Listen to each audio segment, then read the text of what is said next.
Happy Monday. We got a 13 game slate. Let's talk some more baseball. What's going on, everyone? Welcome back in to another episode for Just a Bet Outside. I am your host, Steven, and we're back, baby. That's right. Hope you guys had a great weekend. I had a nice little beach trip with the family. Refreshed and ready to roll. So weekends bets, though, were not great. I mean, it's like every single weekend. I tell you guys, I've had much better weekdays than weekends. We went 4-5, losing a little bit. We'll go over the recap in just a little bit. But quick reminder, as I mentioned before, justabetoutside.com. Our website is officially live, completely free to join. You can post your bets. You can also tail other bets with the click of a button in the community tab. We have incredible premium betting tools. The 10-minute tutorial video is on our YouTube page right now if you want to go check it out. But if you want to use those premium tools and much more, like betting contests, things like that, use the promo code or coupon code JABOLAUNCH. You get 1 free month. And we are working on a ton of things every single day, better mobile viewing, putting in parlays, contests, things like that.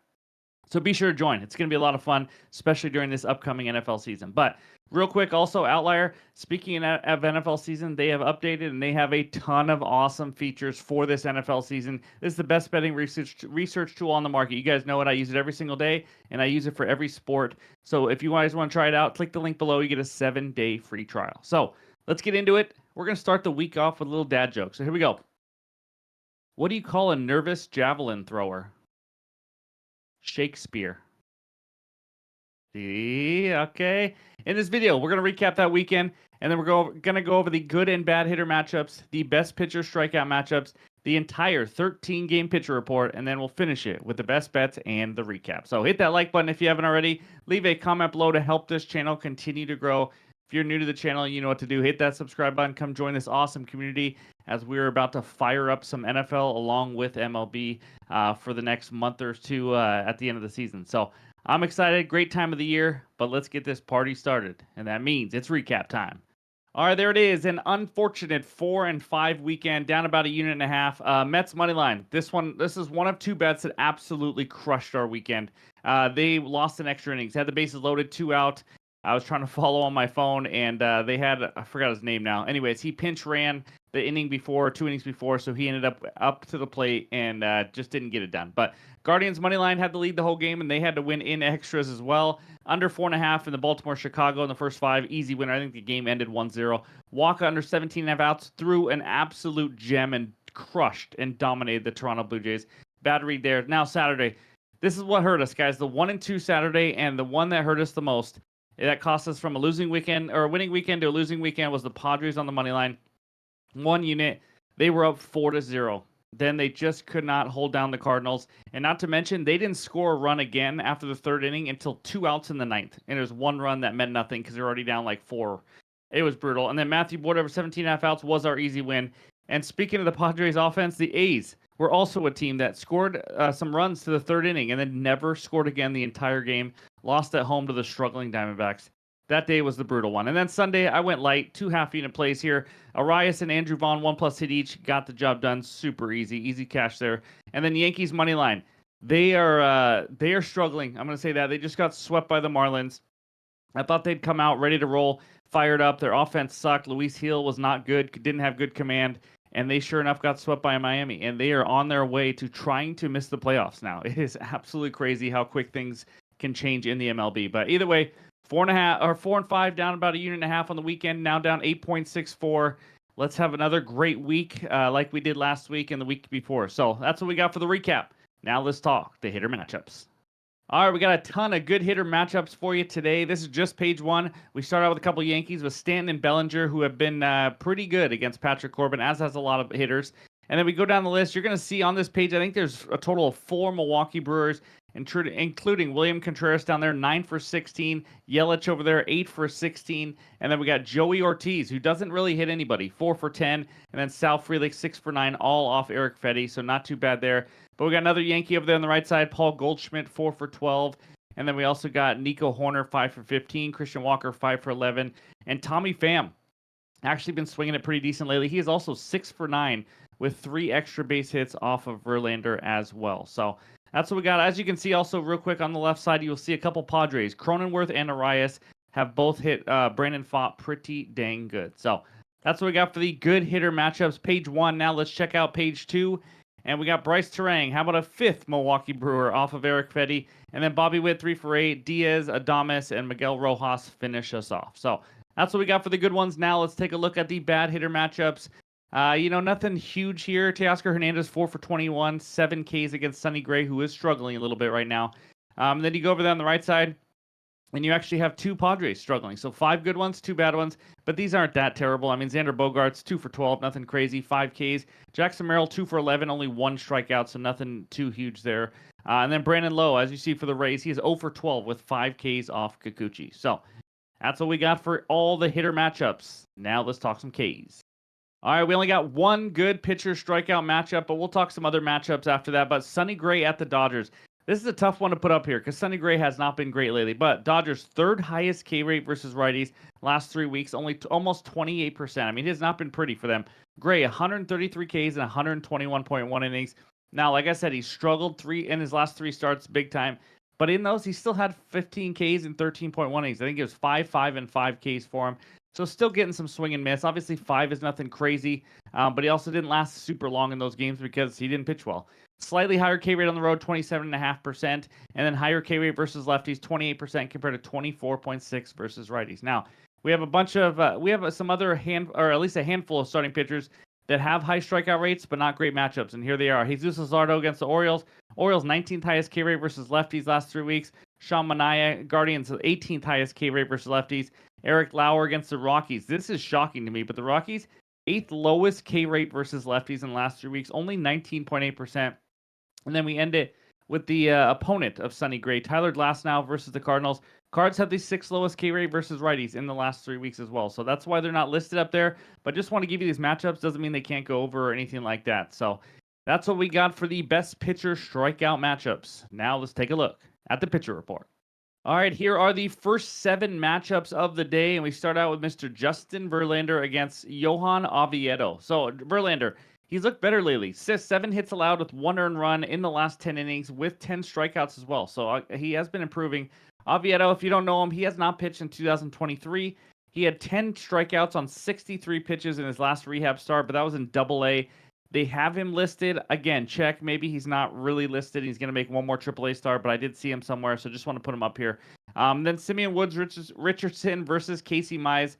SWR, not going deep into games. 5 or less innings now in 6 straight starts, giving up 6 earned runs and 9 hits in his last 7.2 innings.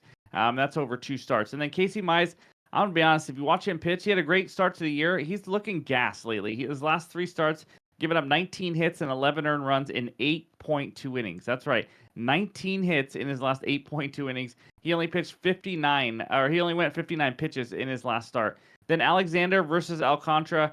Alexander being stretched out a little bit more lately, but he's given up 7 earned runs and 16 hits in his last 10.2 innings. He just really hasn't looked that good all season, as you can tell by the high ERA. And by the way, if you're new to the channel, as you can see, we got home runs per 9, expected ERA, etc., etc. Anything you need for these matchups, with the average on the bottom as well. But back to Sandy.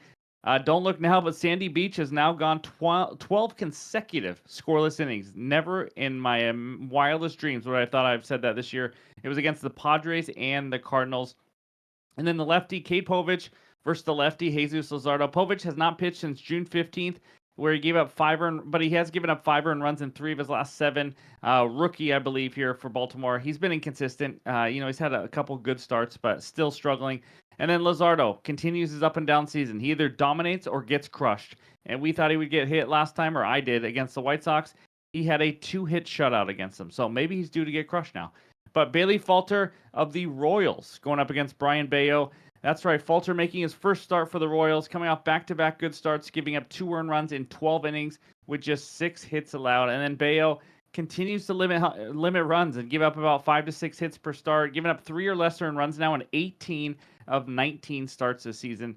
Ciccone against Sean Manaea. Ciccone been consistent, giving up 2 to 3 earned runs in 5 of his last 6. So you know what, he's pretty much going to give up a couple runs and have an okay start.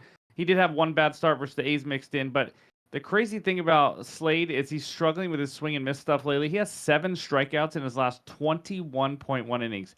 That is no bueno. And then Sean Manaea made 4 starts this year, and he's given up exactly 1 earned run in every single start. Just 11 hits allowed in those 17.1 innings with 22 strikeouts, so he's looked pretty good. And then Quinn Priester versus Eric Fedde. We are going to talk about this one in the matchup later. So that's what we got for page 1. Hopefully that helps you out. Now let's take a look at page 2 and the final 6 matchups. Lodolo versus Soroka. Lodolo looking sharp lately. We talked about it last time. In his last 4 starts now, 27.1 innings. He's given up just 17 hits and 4 earned runs along with 30 strikeouts. So he has looked a lot sharper. Soroka, he's one of, I think, 3 guys making their debut with another team today. Soroka, first start with the Cubs. He's been pretty solid lately, giving up 2 or less earned runs in 4 straight now. Just 13 hits allowed in his last 18 innings. And they got Max Fried against Patrick Corbin, a pair of lefties. Fried, it's been a struggle in July for him. This is the guy, as you can see, his overall ERA 2.62. He was in the Cy Young race. That is no longer. In July, he had a 5.54 ERA with a low 17.9% K rate and a pretty high 9.4% walk rate as well. So he's trying to work out of a slump here. Corbin continues to do what Corbin does. Pitch 5 to 6 innings, just gives up a couple runs. Now has 6 or more strikeouts in 6 of his last 7 starts. That came out of my mouth. Patrick Corbin, yes, that guy that you guys all know, has 6 or more strikeouts in 6 of his last 7. Texas has definitely changed him, that's for sure. And then Eric Lauer versus Gordon. Lauer, the lefty for the Toronto, like Corbin, he's limiting runs. He's given up 2 or less earned runs in 5 straight. He also has 6+ Ks in 4 of his last 5. Gordon for the Rockies got obliterated at Cleveland last start for 8 hits, 6 earned runs. Has a super low K rate. Nothing impressive there with Gordon. And then Adrian Hauser versus Yusei Kikuchi. Hauser, another guy, making his first start for the Rays after the trade. Last 2 starts have been rough, though. 15 hits and 6 earned runs in the 11 innings. And then Kikuchi, he's given up 6+ hits in 5 of his last 6. He's getting hit up a little bit more lately. 17 hits allowed with 6 earned runs in just his last 10 innings alone. Ks are going down a bit as well. Now, J.P. Sears against Brandon Pfaadt. J.P. Sears making his first start for the Padres. I think that makes it 4 guys making their debut. But he's been hit and miss this year. He's had back-to-back shutouts 5 starts ago. Since then, he gave up 12 earned runs and 18.1 innings. So like a ton of pitchers, just inconsistent. And then Brandon Pfaadt. You guys know I've made fun of him all year. And guess what? He foughted last time. That's right. He went back to being himself. Gave up a monstrous 11 hits and 7 earned runs at Detroit with just 3 strikeouts. Now, he was better for the few starts before that, and people thought he turned a corner. Well, that is not the case, apparently, based on that last start. And then Sonny Gray versus Tyler Glasnow. Sonny Gray, the wheels just fell off for him in July. No other way to say it. 7.81 ERA with a massive 347 average against. This is what's crazy about it. He has given up an insane 30 hits in his last 13.1 innings. We're talking over 2 hits per inning. Yes, hash brown math. It's insane, though. Tyler Glasnow, we finish it off with. He has been solid in his first 3 starts back from the IRL. But the problem he had last start was the command. How about 5 walks? He gave up 4 earned runs on just 4 hits. Obviously, when you walk 5, that plays a big role in it. So that's what we got for all 13 matchups today and the research help. And now it is time for the best bets. All right, this first one takes us out to the ATL where the Braves host the Milwaukee Brewers. Brewers moneyline minus 135, Braves moneyline plus 115 with a total of 8.5 runs. My best bet, Brewers moneyline minus 135 on ESPN Bet. This is a 1-unit play. If I had the guts, I'd do a 1.5 unit or 2-unit play. I don't understand what I am missing here. Maybe I'm just a sucker, but let's talk through this one. This line should be much higher, though. Spot first, Brewers coming in from Washington, D.C. Not a big deal. Braves, how about coming in from the Motor Speedway game in Tennessee? A weird setting there, and now they have to come back here and play. Again, they were supposed to have Sunday off to recoup from that different game, but it got rained out and it moved to Sunday, so they have no break. They're now flying in. Braves are now going to be without Ronald Acuna, which we already know, and Austin Riley, who just left that last game. Brewers still without Jackson Chourio. Hasn't been a problem for them lately, obviously. Brewers 7-3 in their last 10. Braves 3-7. They are now 47-63 on the season. We know the Braves are not a good team, and the Brewers are like the top team in baseball. It is absolutely insane, the difference here between these teams. Now, the starting pitcher matchup, Quinn Priester versus Eric Fedde. Let's talk Priester first. Been one of the biggest surprise pitchers this season in the MLB. How about 3.27 ERA, 3.86 expected ERA, 3.57 xFIP? Those all tell you that he has been legit. Giving up 2 or less earned runs in 5 straight starts now, missing some more bats. He also just faced the Braves, not just faced, but he did a little bit farther back. He went 6 innings, allowed 1 earned run, and now they're going to be without Acuna, going to be without Austin Riley. Here's an insane stat. The Milwaukee Brewers have won 8 straight starts with Quinn Priester pitching. So now we go to Eric Fedde. It's been the opposite. Been one of the worst starting pitchers in baseball since June. Making his first start for Atlanta after the trade, it shouldn't matter. He had a 10.54 ERA in July, a 5.93 ERA in June. He sucks. He's not very good. His first name is spelled wrong. It's just not pretty. In his last 6 starts, 7, 7, 3, 3, 6, and 4 earned runs allowed. That's right, 3+ earned runs allowed in every single start. He gave up 3 earned runs to the Milwaukee Brewers early this season back in June. Now we talk offenses real quick. Brewers by far the better offense. We know that. Just set an NL record, I think, an NL record for most hits in a series on the road or something against the Nationals over the weekend. Absolutely crushed the ball. Braves now have to try to score without their 2 best hitters, Ronald Acuna and Austin Riley. Bullpen advantage for the Brewers. All the numbers show that they've been a much better bullpen in the last couple months. And then overall, I mean, again, this is why I don't understand the line. I think it should be minus 160, maybe minus 170. We have a top 3 team in the league versus a bottom 10, bottom 5 team in the league who also are missing their 2 best hitters. Much better starting pitcher, the most profitable one in baseball so far. I'm going to have to take it. Hopefully, it's not just a sucker bet, but give me the Brewers on the money line as my first best bet. All right, this second one is an alternate team total parlay, minus 119 on DraftKings for 1 unit. Give me the Red Sox team total over 2.5, Phillies team total over 2.5, and the Cardinals team total under 5.5. Let's get a winner. Now, the Red Sox team total over 2.5, we just need 3 runs. It is great hitting conditions in Fenway Park, 85 degrees, slight wind blowing out. They're going to be facing Bailey Falter. The problem he has is he throws with his left arm. So we're going to talk about that in a little bit. But like I said earlier in the video, he is coming off a good start in San Francisco. Very pitcher friendly, as you guys know. But before that, he had given up 3+ earned runs in 5 of 6 starts. So, I mean, he had one good start in there against the Tigers. If you guys remember, they couldn't hit anybody. They had like 1 or 2 runs per game for like 2 weeks straight.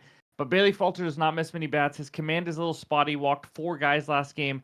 This Red Sox offense is going to be a tough matchup. And speaking of that offense, they have scored 3+ runs in 8 of their last 10 games versus a lefty starter, averaging 6.2 runs per game in those 10. They've also, overall this season, scored 3+ runs in 11 of 16 home games versus a lefty. And like I mentioned, when they crush lefties, well, let's talk the last 4 lefties to face them. Framber Valdez on Sunday, 7 hits and 5 earned runs.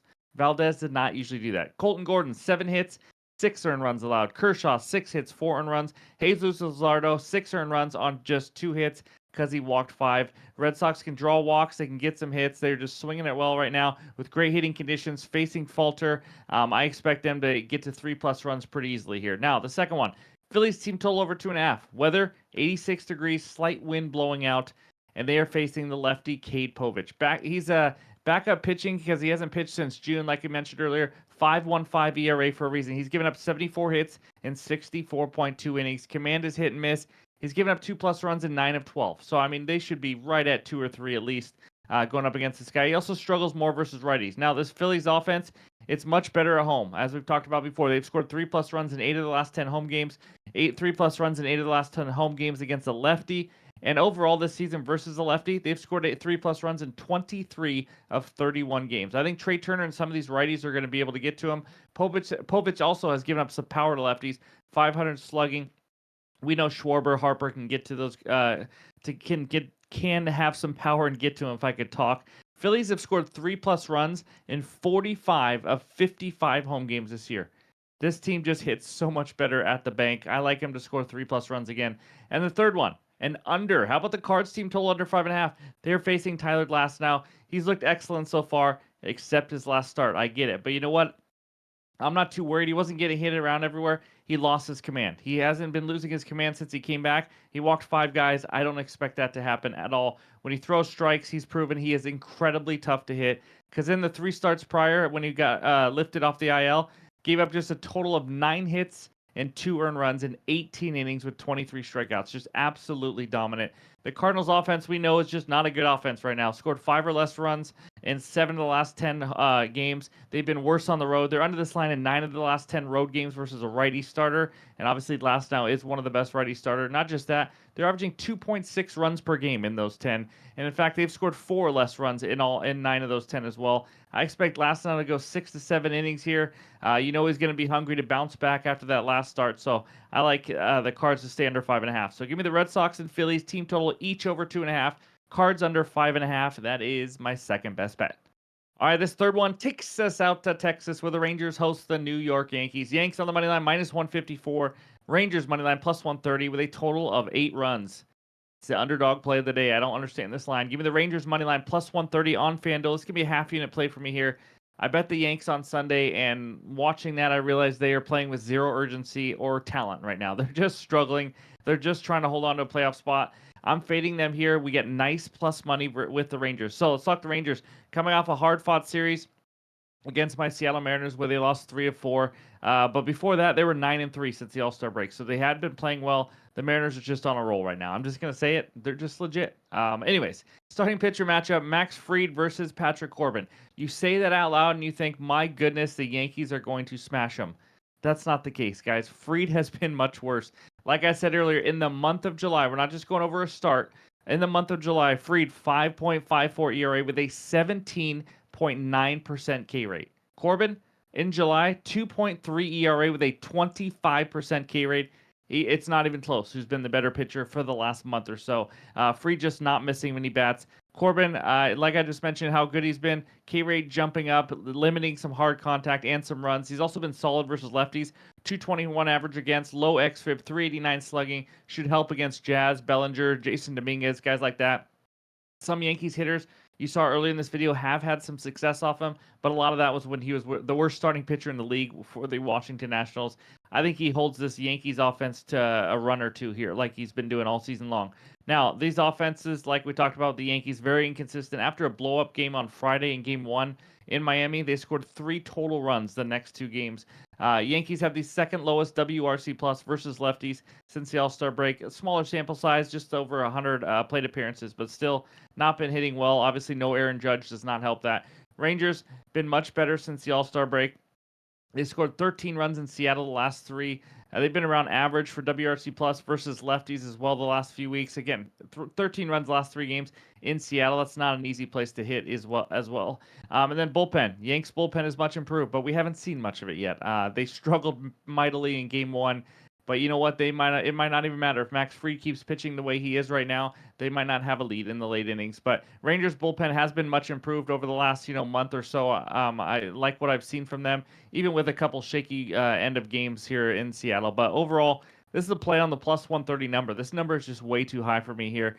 Corbin in much better form than Fried. Doesn't mean Fried can't come out and try to bounce back and all that, but he just has not been good. I think we're getting value here based on the name because it's Max Fried, Patrick Corbin. Yanks offense struggling without Judge. This is a big series here for the wild card. I like Texas here at home to get the job done. That is my third and final best bet on the video. Not a ton of props came out early enough, but I'm going to look for a hitter parlay, probably a pitcher prop that I like. So there's a chance we get up to 5 bets here. But either way, it'll be in the pinned comments below on my website as well, just to betoutside.com and on Discord. So that's what we got for today. Before we get out of here, let's check out the recap. All right, there it is. My 3 best bets so far. The Brewers on the money line, minus 135 on ESPN bet for a unit. The alternate team total parlay. We're getting back into it. This is a unit play. Red Sox over 2.5, Phillies over 2.5, and the Cardinals under 5.5. And then we end it with the underdog play of the day. Give me the Rangers on the money line at plus 130 on FanDuel for a half unit. So that's what we got. Thank you guys for watching. As always, like I mentioned before, hoping to get an NFL futures video out here in the next couple weeks as well. But hope you guys all have a great Monday, and we'll talk to you soon.